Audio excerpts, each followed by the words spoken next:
저는 오늘 성경을 깨닫게 하시고라고 하는 제목으로 말씀을 전하고자 합니다. 여러분들이 우리가 하나님 말씀을 듣는 이유는 뭐냐면 뭔가 응답을 받기 위하여서 말씀을 듣습니다. 그런데 우리가 이 말씀을 들을 때 이 응답이라는 걸 우리가 나름대로 뭔가 기준을 가지고 있습니다. 살다가 보면은 어떻게 되냐면 이번 주에 예배를 드리니까 뭔가 돈이 좀 생겼다. 아니면 뭔가 명예가 좀 얻어졌다. 아니면 뭐 우리 자녀 같은 경우에는 뭐 공부가 뭐 성적이 좀 올랐다. 이런 것을 우리는 이제 예배 드리는 가운데 뭔가 응답 이렇게 딱 기준을 가지고 있습니다. 아니면 또 뭐 건강이 조금 좋아졌다. 이것을 이제 응답이라고 생각하는데 우리가 조금 생각을 조금 넓힐 필요가 있는 게 무엇이냐면 이것도 어떻게 보면 응답일 수가 있습니다. 그런데 인생을 살면서 가장 중요한 게 어떻게 인생을 살아야 되느냐, 그리고 문제가 생겼을 때 어떻게 해결해야 되느냐, 이런 인생에 대한 전반적인 포괄적인 어떤 사용 설명서, 이거 깊이 아는 것이 중요하고, 그래서 우리가 응답을 어떤 차원으로 생각하냐면은 성경에 이번 주에 어떤 말씀을 들었을 때 깨닫는 거, 이거를 우리가 응답이라고 새롭게 알 필요가 있습니다. 그러면 제가 여러분들에게 물어보겠습니다.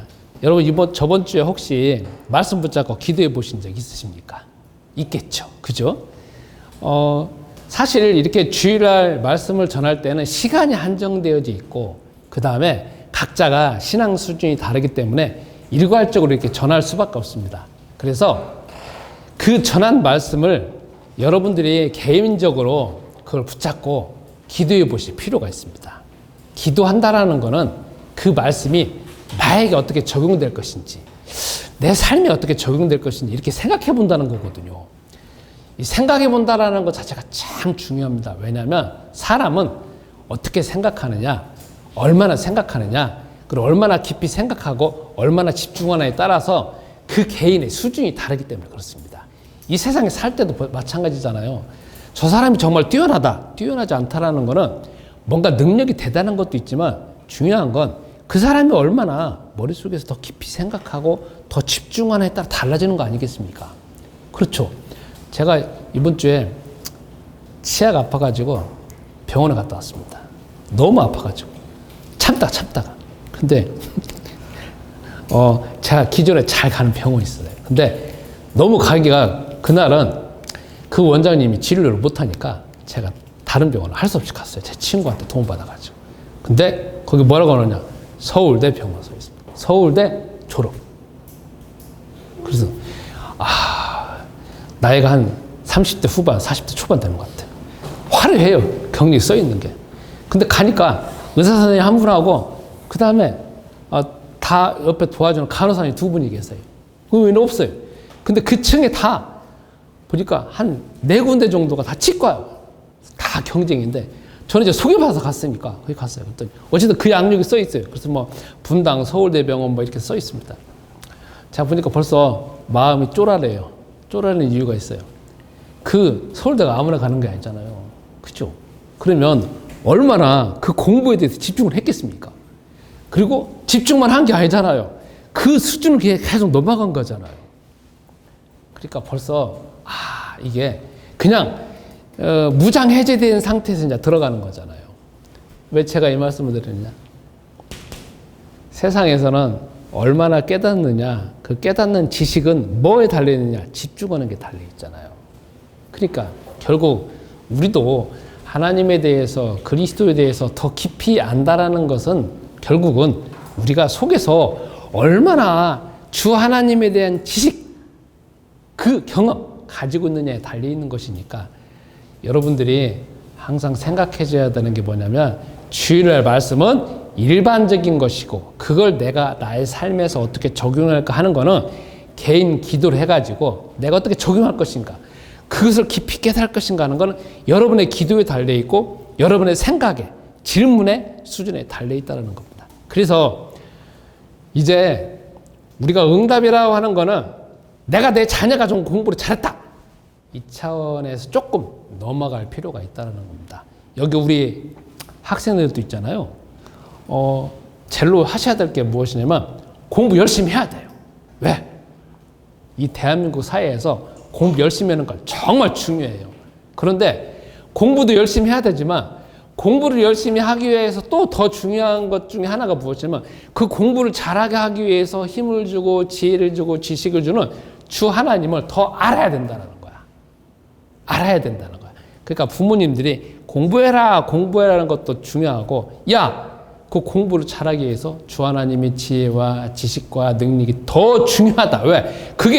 그것을 알고 그 힘을 알고 함으로써 공부가 되어지니까. 그래서 학생들도 하나님 말씀에 대해서 깊이 깨달은 것 자체가 중요합니다. 그러면 오늘 성경에 보면은 세상에 나옵니다. 이 성경은요, 참 희한합니다. 뭐가 희한하냐면 이 세상은 성경에서 나오고 있는 세상은 완벽한 세상이 아닙니다. 성경에서 보여지는 모든 세상의 배경은 창세기 3장의 세상입니다. 그게 무엇이냐? 사단이 살아있어요. 그리고 세상은 완벽한 세상이 아니고 하나님이 완벽히 통치하시지만 천국은 아니에요. 그리고 세상은 뭐가 있느냐? 사단이 있는 뿐만 아니라 마약이 있어요. 그리고 세상은 뭐가 있느냐? 윤리만 가지고 세상은 살아갈 수 없어요. 도덕만 가지고 세상을 살아갈 수 없어요. 법만 가지고 세상을 살아갈 수 없어요. 인정하세요? 우리나라 지금 현재 윤 대통령이 계시잖아요. 그죠? 그 대통령이 예전부터 했던 게 뭐냐면 특수부 해가지고 마약이나 아니면 그런 것들을 다 때려잡는 그런 부서에 있었어요. 근데도 이 세상은 지금 대통령이 됐는데도 불구하고 마약은 더 많아지게 되어지고 세상의 폭력은 더 많아지게 되어지고 법이 지배하지 못하는 세상은 더 많아져요. 제가 요즘에 신문 보면서 정말 안타까운 게 뭐냐면 청년들이 그리고 결혼해가지고 이제 신혼 부부들이 너무 안타까운 문제에 시달려 있다는 그게 뭐냐? 요즘 전세를 인하고 사기 나오는 거 나오시죠? 전세 사기. 그것도 있잖아요. 한 사람이 빌라 왕이 되어져 가지고 그 사람이 죽었는데 1,000몇백 채를 가지고 있대. 근데 그 사람이 죽었는데 사기잖아요. 뭐냐면은 사기라는 게 이거잖아. 금액은 그 빌라나 이런 거에 대한 금액은 요 정도예요. 근데 대출 받은 건 뭐냐? 이 정도야. 그럼 이게 자체가 깡통이잖아. 그래서 어떻게 되느냐? 이 사람은 죽은 다음부터 이 돈이 해결이 안 되잖아요. 그러니까 다 뭐가 나오냐면은 경매가 나오는 거야. 근데 국가에서 그 경매에 대해서 막았다 할지라도 안 되는 거야. 벌써 대한민국의 서울에서는 수도권에서는 그 경매를 인해가지고 몇백 채가 날아갔다는 벌써 다 경매를 해가지고 일반적으로 사람이 샀다는 거야. 근데 이거는요, 신문에 나오는 건 지금 수도권에만 나와 있지 지방에는 아직도 있잖아요. 그거 자체가 신문에 나와지 있지 않다는 거야. 제가 보면서 경매로 인해 가지고 이거는 사회악이고 이 대한민국의 지금 근본적인 구조적인 문제라는 거지. 앞으로 보면서 이걸 인해 가지고 죽을 사람이 얼마나 많을까 답답하다는 거죠. 그러면 세상은 윤리가 있고 도덕이 있고 법이 있지만 이걸 잘 지켜가지고 세상을 잘 살 것이고 내가 가지고 있는 능력을 잘 발휘할 것이다. 그런 세상이 아니라는 거죠. 세상 자체가 그래요. 그러면 성경이 지금 나와져 있는 이 상황도 마찬가지고.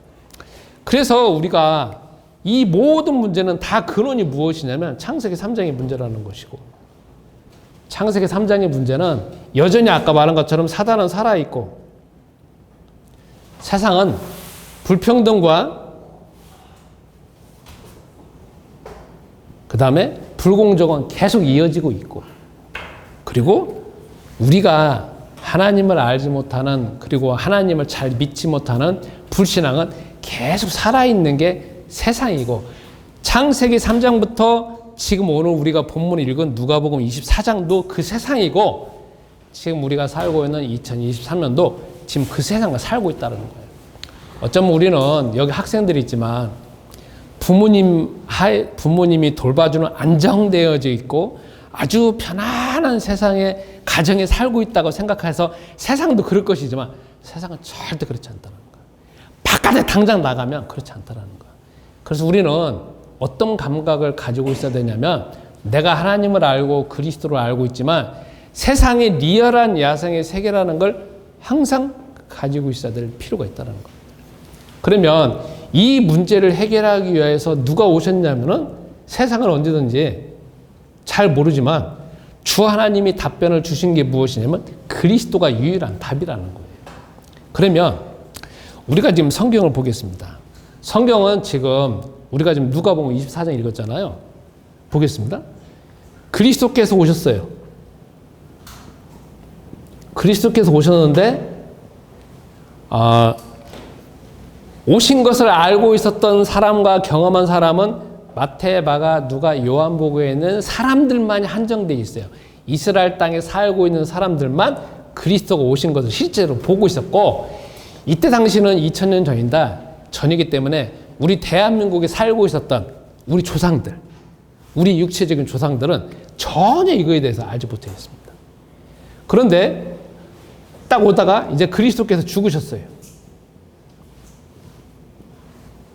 근데 죽으셨는데 이때 이스라엘 땅에 살고 있는 사람들은 한 번쯤은 소식을 들었다든지 한 번쯤 다 직접적인 경험을 한 사람들이에요. 왜냐하면 우리가 복음서에 보면은 거기에 일시에 5,000명을 먹이는 장면이 나와요, 안 나와요? 나오죠. 또 어떤 경우는 4,000명도 먹였어요. 근데 이거는 숫자를 셀 때 남자만 숫자를 셌어요. 그럼 만약에 배우자까지 합치면 대충 따지면 10,000명. 그 다음에 자녀가 한 명이나 2명 데리고 왔다라고 하면 20,000명이 돼요. 그죠? 그러니까 최소 4,000명에서 20,000명 사이다. 이게 한 번이 아니라 성경에는 복음서에는 2번이 나와요. 근데 2번이 나온 것을 다 2번이 나왔다 거기에만 또 한정될 필요가 없어요. 왜냐하면 요한복음 20장 30절 31절에 우리가 마태, 마가, 누가, 요한복음에는 그리스도께서 아주 행하신 거에 대해서 샘플로만 잡은 거야. 샘플로만 잡았는데 성경에 뭐라고 나와 있느냐? 이 외에도 너무나 많은데 그것을 만약에 기록했다라고 하면 이 책 자체가 너무 높아가지고 저 하늘끝에 하늘끝에다 기록하더라도 안 된다는 거예요. 그러니까 기자들은 성경을 쓴 마태, 마가, 누가, 요한은 대표적인 것만 기록을 해가지고 그 중에서 그것을 선조를 해가지고 기록을 해놓은 것이지 모든 걸 기록해 놓은 게 아니라는 거잖아요. 그러면 이때 당시에 그리스도께서 수많은 이적을 행하셨는데 많은 이적을 행해가지고 사람들이 여기에서 한 번쯤은 다 봤든지 한 번쯤은 다 경험했다라는 거죠. 그런데 여기에 죽으실 때까지 경험한 사람 그리고 예수님이 죽는 그 현장에서 본 사람들은 일부분이야. 왜 일부분만 봤느냐?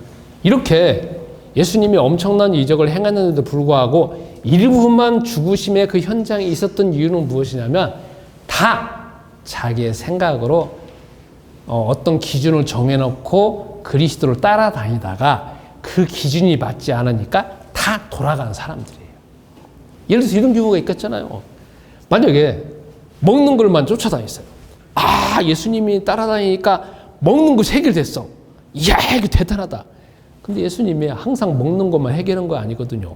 어느 때는 먹는 거 해결하지 못한 경우도 많아요. 근데 난 모르겠어요. 그러니까 제자들이 배가 고프니까 지나가다가 밀밭 사이에서 지나가다가 그냥 떠가지고 빽 해서 먹잖아요. 그러면 그 순간에는 예수님께서 먹는 문제를 해결 안 했다는 거거든요. 그러니까 먹는 문제만 따라다니는 사람들은 내가 뭔가를 요구하는데 그 먹는 문제만 따라다니는 사람들은 해결 안 되니까 에이씨 자기 기준이 안 맞으니까 돌아가잖아요. 그러니까 다 돌아가. 어떤 사람은 예수님 따라다니다가 저분 따라다니면 뭔가 명예나 권력을 주겠다. 그렇게 따라다니다가 어느 순간에 안 되지니까 또 돌아가는 거예요. 다 기준이 뭐냐? 자기 생각이 기준이에요. 자기 생각. 여러분 여기서 내가 가지고 있는 생각을 잘 살펴볼 필요가 있어요. 이게 사람은 아까 여기도 말한 것처럼 자기가 얼마나 깨닫느냐에 따라서 이 세상을 살아가는 어떤 수준이 다르잖아요. 그죠? 왜 우리 학생들이 열심히 공부하겠어요? 다 서울대 가려고 공부하는 거잖아. 그런데 서울대 아무나 가냐고. 아무나 가냐고. 그렇잖아요. 아무나 못 가. 이 대한민국 사회. 갈 사람들은 가고 싶은 사람 너무나 많고 저도 예전에 가고 싶었어. 근데 하늘이야 하늘. 높이 올라가는 게 하늘이라는 거예요. 아무리 공부 열심히 하더라도 그때 컨디션이 또 달라. 이게 상황이 다르다는 거지. 그러면 여기도 마찬가지야. 내가 어떻게 생각하느냐에 다른데 주 하나님에 대해서 생각할 때 생각할 필요가 있어요. 내가 주 하나님을 이러면 되고 저러면 되고 저러면 되고 저러면 되고 하는 것 자체가 내가 다 정해놓은 기준이라는 거지. 근데 그 기준은 우리는 인간은 할 수 없이 그 기준이 마치 내가 가지고 있는 유일한 기준이다 해가지고 그 기준을 붙잡고 산다는 거예요. 요게 나도 가지고 있는 문제지만 여러분도 가지고 있는 기준의 문제야. 왜요? 그래서 우리가 있잖아요. 이 생각을 객관적으로 볼 필요가 있어요. 내 생각에 묶여서 계속 살아갈 필요는 없어요. 내 생각을 또 다시 생각해 볼 필요가 있고 내 생각을 또 다시 생각할 필요가 있어요. 그 생각을 계속 붙잡을 것이 아니라 다시금 또 객관적으로 봐야 되고 기왕이면 주 하나님의 말씀으로 또 다시 보게 되고 또 다시 보게 되고 그럴 필요가 있어요. 성경은 이것을 또 뭐라고 표현하냐면은 자기를 부인한다고 표현해요. 자기를 부인한다고. 저도 있잖아요. 여태까지 살아오면서 최 씨는 여러분 최 씨 하면 뭐가 떠올라요? 고집스럽다는 게 떠올라요? 안 떠올라요? 최 씨는 고집이 세다. 들어봤죠? 근데 최 씨보다 고집 센 게 저희 어머님은 정 씨거든요. 정 씨는 더 고집 세더라고. 제 친구를 봤어요. 그랬더니 진짜 정 씨야. 야, 어떻게 이름이 성 씨가 저렇게 될까 한다. 최 씨를 잡는 게 정 씨라는 걸 느꼈어요. 저희 어머니는, 저희 아버지는 저희 어머니한테 꼼짝 못 했거든요. 근데 왜 제가 말하냐? 고집이라는 게 뭐냐면, 자, 깊이 돌아가 보다 보면 고정적인 생각이라는 거잖아요. 생각. 고정적인 생각이라는 게 뭐냐? 어떤 생각의 기준을 가지고 있는 거예요. 그죠? 기준. 그 기준을 붙잡고 있는 거야. 다른 생각이 들어오고, 뭔가 변화된 생각이 들어오고, 그것도 있잖아. 컷한다는 거야. 제가 가만히 보니까, 제가 목사잖아요. 제가 가장 고민하는 게 뭔지 아세요? 신앙적인 고민이고, 신학적인 고민이에요. 성경적인 고민이에요. 근데, 제가 지금도 후회하는 게 뭔지 아세요? 그 생각 있잖아요. 그걸 고지고대로 자꾸 붙잡고 있는 거예요. 최씨라는 게 여전히 드러나는 거야. 겉으로 보여질 때는 유해요. 생각이 유연해요. 근데요, 아니라는 거지. 그렇지. 어떤 부분은 유연해요. 그러나 정말 이거는 유연하지 않아야 되는 거, 유연해야 되는 거 부분을 그걸 붙잡고 있다는 거야. 그래서 제가 이런 게 있잖아요. 인생을 다시 살았으면, 여러분도 그런 거 많이 가지고 있잖아요. 근데 내가 인생을 다시 살았으면 할 때 가장 후회되는 거, 돌아가고 싶은 게 뭐냐? 내가 그리스도에 대해서 그리고 하나님의 능력에 대해서만큼은 내가 생각이 유연해져야 하는데 그게 가장 되돌리고 싶어요. 되돌리고 싶어. 가장 안타까운 부분이에요. 그래서 여러분이 붙잡고 있는 생각, 그거는 새로운 환경 만나고 새로운 시대 만나고 그 다음에 내일도 달라져요. 그렇기 때문에 그 생각을 유연하고 유일하다는 생각 자체를 버려야 돼. 적어도 주 하나님에 대해서만큼. 자, 그러면 다시 이쪽으로 오겠습니다. 이때 그리스도께서 죽으시기 전에 하시는 말씀이 있어요. 마지막 숨이 딱 넘어가시기 전에 하신 말씀이 있어. 요한복음 19장 30절. 다 이루었다.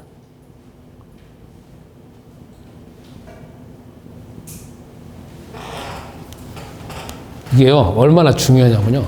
숨이 깔딱 넘어가기 전에 하시는 말씀이야. 성경은 5자 나와 있어. 다 이루었다. 5자예요.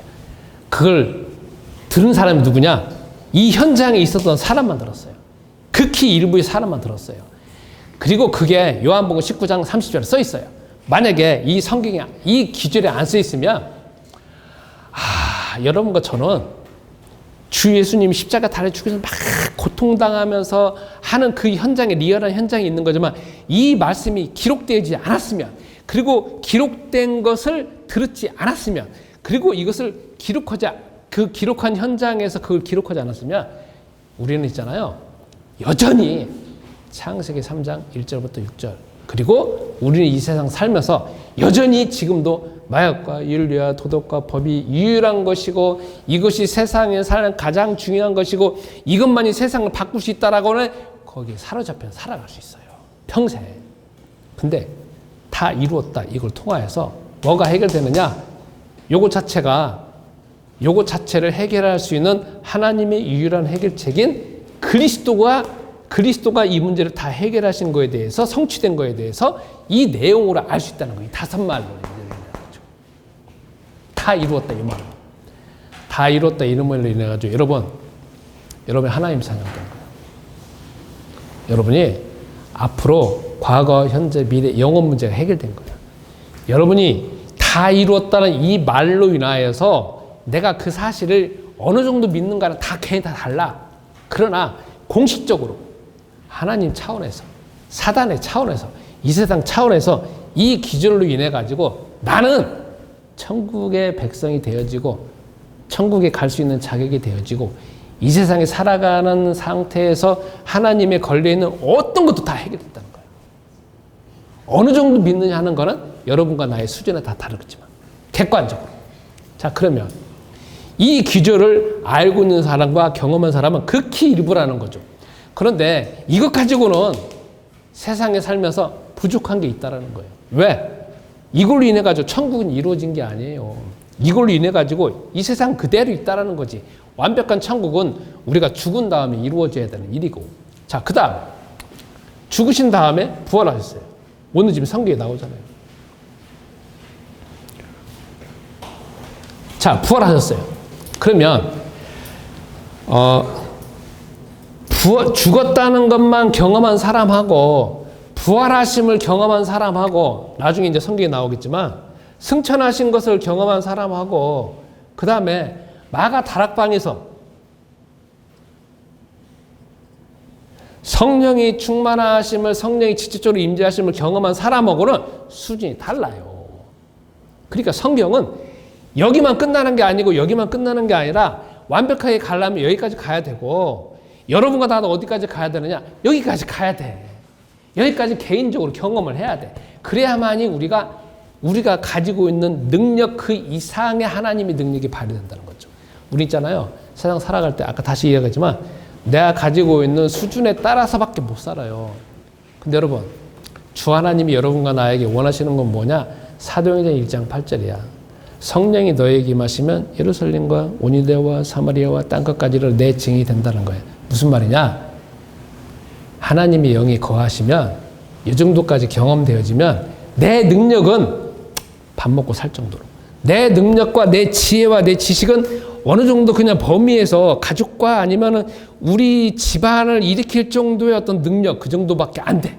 우리는 어쩔 수 없이 우리가 가지고 있는 능력이 아무리 대단하다 할지라도. 왜? 제가 아까 말씀하신 대로 서울대 나오시는 분도 봤고 그 다음에 뭐 대학 유명한 대학 나오신 분도 봤어요. 그리고 그분들이 지금 하는 걸 봐고 또 이야기 들어보잖아요.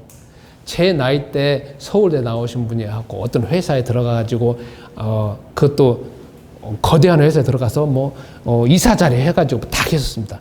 세상을 뒤바뀔 정도 능력이 있었어요. 근데 바깥 나오고 지금 보니까 그냥 지금 이제 은퇴하셨지만 그러나 돈 벌어놓은 건 몇십억 이상 안 되더라고. 몇백억까지는 안 되더라고. 그리고 가정이나 자녀나 해가지고 그 집안 정도는 어느 정도 일으켜 놨어요. 근데 그 이상 아니더라고. 근데 지금 예수님께서 사도행전 1장 8절 말씀을 주신 건 뭐냐면 우리를 통하여서 땅 끝까지 사마리아와 땅 끝까지 온 유대라고 하면은 내 능력은 어느 정도밖에 안 되는 건데 그 주 하나님의 능력이 임하시면 이 정도까지 간다라고 하면 적어도 한 나라 아니면 땅 끝이라고 하면 세상 끝이잖아. 그 정도 능력이 될 수 있는 지혜, 지식, 아니면 그 결과가 나타난다는 거지. 그럼 나는 그 정도 갔느냐? 나는 못 갔어요. 못 갔으니까 지금 여기 있는 거잖아요. 그죠? 그래서 지금 여러분들이 이 단계까지 갈 필요가 있다는 거고. 그리고 기왕에 우리가 이 세상에 한 세상 사는데, 그리고 지금 예수님을 그리스도라고 믿고 이 정도 사는데, 겨우 우리가 밥 먹고 살 정도로, 아니면 나의 가정만 좀 편안하게 할 정도로, 그 정도 여러분과 나는 꿈이 있는 건 아니잖아요. 더 큰 일을 하고 싶잖아. 사도행전 1장 8절 말씀이 여러분과 나의 삶에 성취되길 원하잖아요. 그렇기 때문에 우리는 이 이상까지 갈 필요가 있다는 거예요. 자, 그러면 부활하셨어요. 자, 부활한 사람을 본 사람은 성경에 보면 최소 있잖아요. 500명에서 그 이상이에요. 무슨 말이냐? 우리가 마태마가 누가 요한복음을 보고 나중에 사도행전을 보고 고린도 전후서를 볼 때 통틀어서 봤을 때 그리스도 예수님께서 부활하신 기간이 어느 정도 기간이냐면 40일 동안 나타나요. 40일. 40일간 물이 있었어요. 40일간. 그리고 사도행전 1장에 승천하셨는데, 그러면 예수님이 뭐 2명에게 찔끔 나타나고 1명에게 찔끔 나타나고 그 다음에 막달라 마리아하고 다른 마리아에게 조금 나타나고 이 정도 나타나는 게 아니야. 그거는 일부야. 나중에 사도 바울이 뭐라고 표현하냐면 500의 형제에게 일시에 나타난다 그랬어. 500의 형제에게. 그리고 사도행전 1장에 보면 120명에게 나타나요. 그러면 이걸 뭐라고 표현할 수 있냐면은 부활하신 다음에, 부활하시기 전에는 예수님이 계속 제자들을 데리고 다녔잖아요. 사람을 데리고 다녔는데 이제 부활하신 다음에는 막달라 마리아하고 다른 마리아에게 나타났죠. 베드로에게 나타났죠. 그 다음에 여기 보면은 다른 지역으로 가고 있는 2사람에게 나타났죠. 이렇게 나타났어요. 그러면 이 사람들의 나타남으로 인해 가지고 그 사람들이 어떻게 되어지냐면 결국은 모이게 돼 있어요. 모이게 돼 있어. 왜냐면 그 전에 예수님을 계속 따라다닐 때도 모이져 있었으니까. 그 2명이 다른 사람에게 전달하고 또 전달하니까 모이게 돼 있다고. 결국은. 그래서 500의 형제에게 일시에 보이셨으니까 최소 500명에서 플러스 알파 해가지고 그 이상의 사람들에게 보이셨다는 거죠. 그럼 이 사람들에게 보여가지고 그냥 쭉 해서 모여졌다는 거예요. 모여졌다는 거. 그러면 왜 그러냐? 사도행전 1장에 보면 120명의 사람들이 나타나잖아요. 120명 있는 가운데서 하늘 올라가시잖아. 그러면 그 사람들에게 갑자기 보이신 게 아니라 예수님은 이렇게 사람들을 통하여서 모이셔가지고 40일 동안 그 사람들을 모아놓고 가르쳤다는 거예요. 그리고 여러분, 예수님 입장 한번 해보세요. 예수님이 40일 동안 뭐 하셨겠어? 조금 나타나고 맛만 보여주고, 조금 나타나고 맛만 보여주고, 야, 나 부활했다. 조금 나타나고 거기서 끝나겠어요? 여러분이 예수님이라고 하면, 왜? 이제 예수님이 승천해야 되는데, 그렇기 때문에 가장 중요하고 가장 핵심적이고 깨닫지 못하는 것들을 가르쳐야 될 거 아니에요. 그러니까 모여야 될 거 아니야. 아, 이 사람이 좀 나타나서 말하고 이 사람 조금, 얼마나 비효율적이잖아요. 그리고 이전에도 예수님이 데리고 다니실 때 한 명만 데리고 다니신 게 아니잖아요. 11명 데리고 다니고 12명 데리고 다니고 많은 사람 데리고 다녔잖아요. 그리고 우리가 또 십사를 생각하더라도 여러분과 내가 예수님이 대박. 한 사람한테 계속 3박 4일 40일 동안 가르치는 게 낫겠어요? 모아놓고 가르치는 게 낫겠어요? 모아놔야 되잖아. 그러니까 결국은 이 사람 나타나고 저 사람 나타나고 저 사람 나타나는 건 뭐냐면 그 나타남으로 인하여서 모여지게 됐다는 거잖아요. 모여지게. 결국은 모이게 됐어요.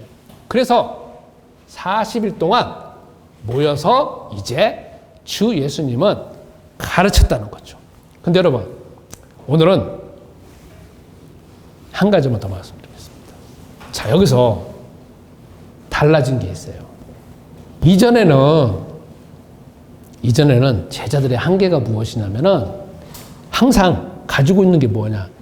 예수님을 바라볼 때, 연약하신 분, 능력을 행하시는 분. 그러나 항상 뭐가 붙잡혀져 있냐면 죽음은 어쩔 수 없잖아요. 그래, 안 그래요? 죽음이라는 한계가 있다고. 예수님을 바라볼 때. 그 다음에 인간적인 연약함의 한계가 있어요.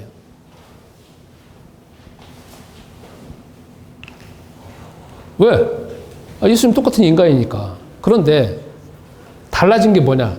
부활하신 다음에는 지금 예수님을 보잖아요. 뭘 보느냐? 저 예수님은 부활하신 분이구나. 그러면 인간의 육체하고는 육체의 한계를 뛰어넘으신 분이구나. 이렇게 보고 있는 겁니다. 육체 한계를 뛰어넘으신 분을 보고 있잖아요. 그 다음에 더 중요한 게 있어요. 죽음 자체도 저분은 아무 상관이 없는 분이구나. 요게 이제 제자들이 그리스도이신 주 예수님이 가르친 40일 동안 가르치는 거 보면서 보고 있는 거고, 마지막 이 세상에 어떤 존재도 그리고 어떤 권력도 예수님을 이길 사람이 없구나, 이걸 알게 되는 거예요. 부활하신 다음에 그리스도를 볼 때의 그 마음하고 그리스도 보기 전의 마음하고 다르다는 거죠. 객관적으로 보는 것 자체가. 우리가 말씀 붙잡고 기도하는 가운데 주께서 생각과 지혜와 지식을 열어주시며 우리의 삶에 또한 복을 주시고 우리가 우리 자신과 우리 가정만 평안한 것이 아니라 적어도 한 나라를 살리실 정도로, 그리고 땅끝까지 복음이 전해질 정도의 주께서 지혜와 지식과 능력과 체력과 건강과 경제력을 역사하여 주옵소서. 이제는 우리 주 예수 그리스도의 은혜와 아버지 하나님의 무궁하신 사랑하심과 성령님의 교통하심이 말씀 붙잡고 응답받기를 소원하는 주의 모든 사명자들과 내 안의 교회 성도님들과 이 시간 온라인으로 예배드리는 모든 분들에게 이제부터 영원토록 함께 있을지어다. 아멘.